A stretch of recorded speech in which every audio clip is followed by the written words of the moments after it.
Hello students, now another program of recursion.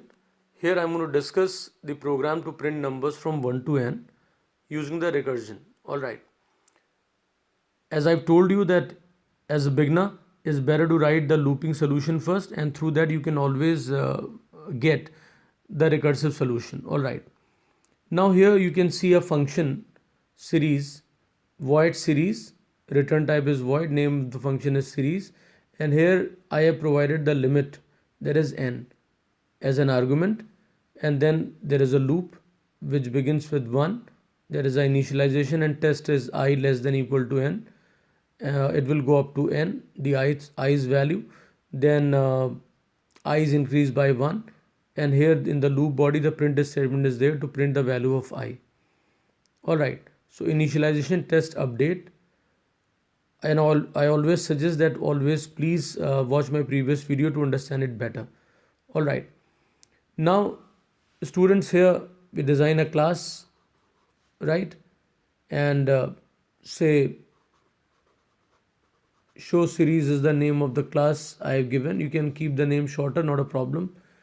After that, public void series, I have given the name series here. Now students, what do I need to do? I have to print the numbers from 1 to n, and here in this loop body I am using the variable I, which is a loop variable, to print the number, so I will place I here. Alright, is that clear?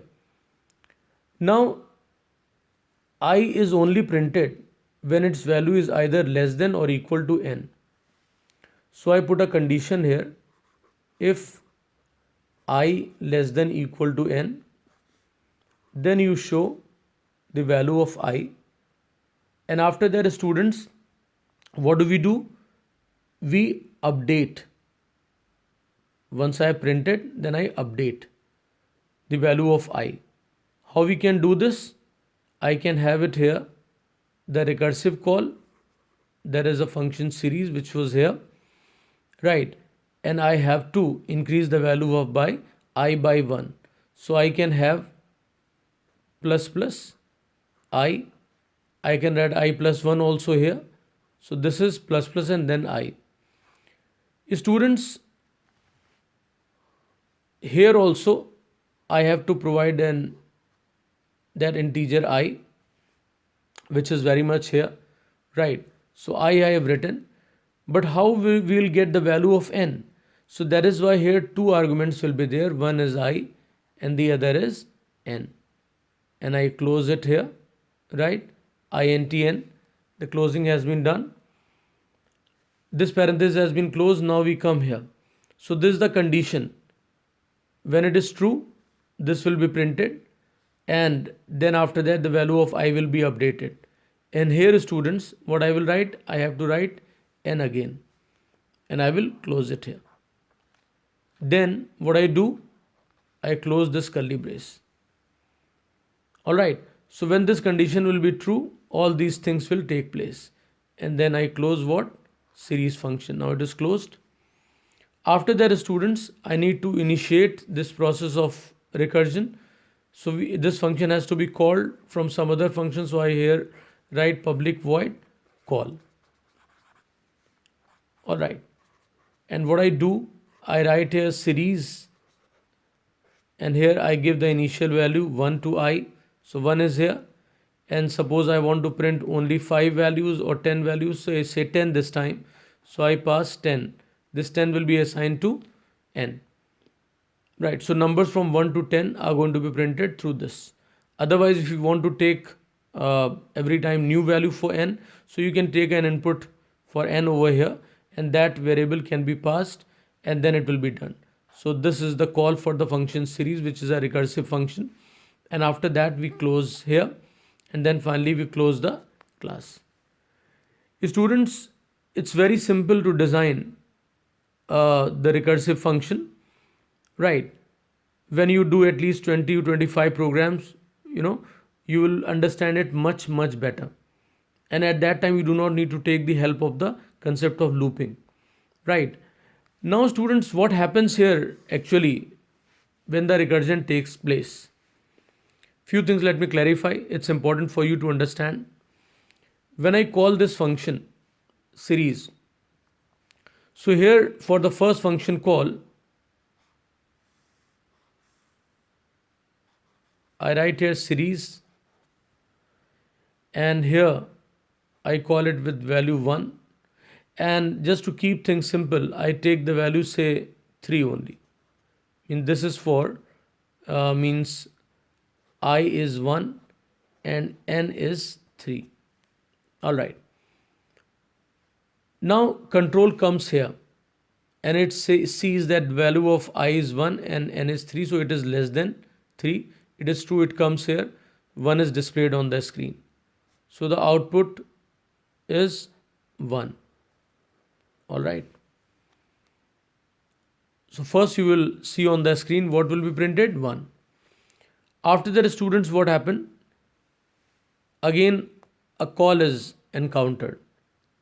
This is a recursive call. So again this function will be called, but this time what will happen? I will become 2 and n is same. So this time what is there? I is 2 and n is still 3. Now the control comes here, students. What happens? Again the condition is true because I is what? I is 2 and n is 3. So it is less than 3. So the control comes here. What will be displayed on the screen? The output will be 2 this time because the value of I is 2. Now again there will be a function call, recursive call, and it goes like this. Series, what will be here? It has got 3 for I and n is still 3. So I is 3 and n is also 3. Now students, what will happen? This will give the output. Which output? It will give the output 3. So 1 has been printed, 2 has been printed, and now 3 has been printed. Now again a recursive call will be encountered here. So this time series, what will be there? It will be having the value of I will be 4 and here it is again 3. So you can say that I is 4 and n is 3. So this time what happens when the control comes here? I will be 4 and n is 3. That means this condition has become false. So nothing will happen, right? And after that, the control comes back to the previous memory areas and finally the process is over. What do you see here? These boxes arranged one above the other. Alright. First thing, let me tell you what these boxes are. These are actually memory areas. Alright. For function call. Every time a function is called, a different memory area is allocated to that. And look at the arrangement. The most recent call is at the top. The most recent one is at the top. It is following the concept of stack. Stack is what? Last in, first out. LIFO. Alright. So this is a very important thing. I said every time a fresh memory area is allocated. What happens with the loop? That once this variable has been declared, only one memory area is given to I. Its value is 1 and then condition is checked. After that I plus plus, then I becomes what? Same value is updated and it becomes 2. Same memory area, and then plus plus it becomes 3. Means in the same memory area values are being changed. But here what is happening? A separate memory area is given. So I and n in this memory area are 1 and 3, I and n in this memory area are 2 and 3, I and n in this memory area are 3 and 3, I and n in this memory area are 4 and 3. Every time they are having a different value and the values are maintained in those memory areas. So iteration consumes less memory and it is faster. And when it comes to recursion consumes more memory and it is slower. So these are the disadvantages associated with the concept of recursion. But still recursion is very much required and it is quite useful. Reason is because the big problems can be solved very easily using the concept of recursion, because recursion follow one very important concept, that is divide and conquer. Always divide big complex problem into smaller parts and you can very easily, right, you can very easily solve a big problem. All right, thanks everyone.